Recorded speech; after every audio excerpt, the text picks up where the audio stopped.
안녕하십니까. 문학과 과학을 사랑하는 사람들의 세상 사는 이야기입니다. 오늘은 북한 식량난 얼마나 심각하기에 자살하면서 이 땅에 태어난 걸 후회한다, 이런 주제로 말씀드릴까 합니다. 지난해 6월 2일 조선일보 강명선 기자의 기사입니다. 북한 해산의 70대 할머니가 며칠간 굶다가 뉴스만 남기고 손자와 극단적 선택을 하면서 이 땅에 태어난 걸 후회해야 한다고 했다니 눈물이 납니다. 지난 6월 북한 양강도 해산에서 어린 손자와 단둘이 사는 70대 할머니가 식량이 없어 며칠간 굶주리다 손자와 함께 극단적 선택을 했다고 합니다. 할머니가 남긴 뉴스에는 조선 사람들은 이 땅에서 태어난 걸 후회해야 한다는 내용이 써 있다고 했습니다.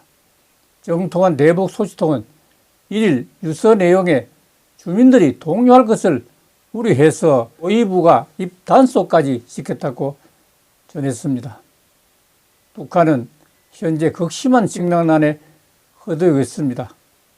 국정원은 지난 31일 북한의 옥수수 가격이 지난해 1분기 대비 60%, 쌀 가격은 30% 가까이 올라서 김정은 집권 이래 최고치를 기록했다며, 이에 따라 아사자 발생도 예년 3배에 달하는 것으로 추정된다고 했습니다. 북한 내 자살자도 지난해 대비 40% 증가한 것으로 알려졌습니다. 미국 농무부가 발간한 세계 식량 안보 평가 보고서에 따르면 지난해 북한의 식량 부족량은 121만 톤에 달했습니다. 대북 소식통에 따르면 북한이 혁명 성지로 강조하는 양강도 삼지연군과 보천군에만 전량세대, 식량이 떨어진 세대가 3만 세대가 된다고 했습니다. 1990년대 초반 고난의 행군 직전에 등장했던 맨밥에 된장 찍어 먹어도 라는 경제난을 신문에 다시 등장할 정도라고 했습니다. 한 소식통은 식량난으로 많은 가정이 흩어지면서 한동안 눈에 띄지 않던 꽃제비라는 것은 먹을 것을 찾아서 떠돌아다니는 아이들을 말합니다. 꽃제비 아이들이 북한 전역에서 다시 모습을 드러내고 있다고 했습니다. 지방고아원은 인원이 넘쳐서 꽃제비들을 받을 자리가 없을 지경이라고 합니다. 북한 당국은 최근 꽃제비와 영양실조에 걸린 어린이 빈곤 세대 구제를 위해서 아동보육기금과 서로돕기 기금을 긴급 조성하는 것으로 전해졌습니다. 남성욱 고려대 교수는 아사자의 자살까지 대거 나온다는 것은 매우 이례적인 현상으로 당국이나 장마당 어디에도 기댈 곳이 없는 주민들이 희망을 잃고 스스로 생을 포기하는 것이라고 했습니다.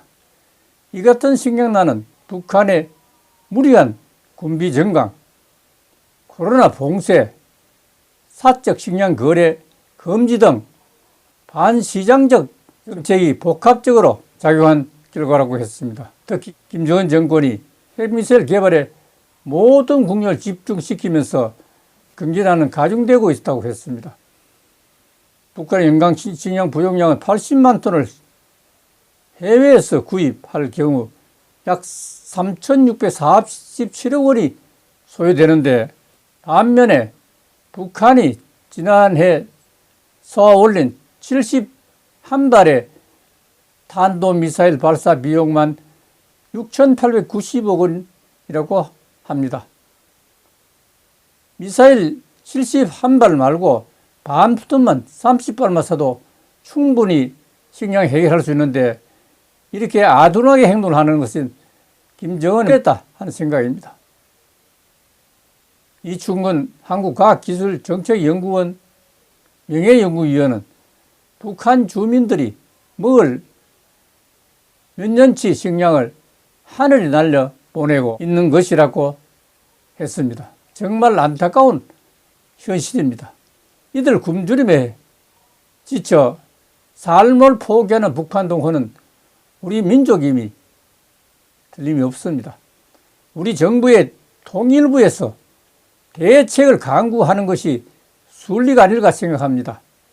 북한 당국에 우리 농성을 받지 않겠다면 유엔을 통해서라도 적극 검토해서 어린 꽃제비로 떠돌다가 생을 포기하는 것은 반드시 막아야 합니다. 눈물이 납니다. 감사합니다.